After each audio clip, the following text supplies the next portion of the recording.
అందరికీ నమస్కారం అండి. చేనేత కంచి బోర్డర్ బుటా శారీస్కి కమ్మి వేయడం అండి. ఈ చీరకి కమ్మి వేసేటప్పుడు చాలా జాగ్రత్తగా వేయాలండి, లేకపోతే కమ్మి తేడా వస్తుందండి.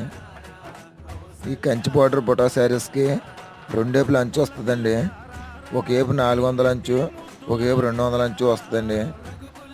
సిలకపచ్చ పళ్ళు అండి, గోల్డ్ శారీ అండి. ఈ రకానికి 2 మిషన్లు కావాలండి. ఒకటి కమ్మేసేదండి, ఒకటి అంచు వచ్చిందండి. 2 మిషన్లు కూడా అలాగా అంచట్లో తిరుగుతూ ఉండాలండి. కమ్మేసేదాడు కమ్మట్లో, అంచు వచ్చేదాడు అంచట్లో అలా తిరుగుతూ ఉండాలండి. చాలా జాగ్రత్తగా నేయాలండి.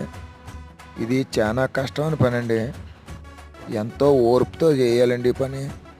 మన వీడియో కానీ మీకు నచ్చినట్లయితే లైక్ చేయండి, షేర్ చేయండి, మీ అభిప్రాయాలు కామెంట్ రూపంలో తెలపండి ప్లీజ్.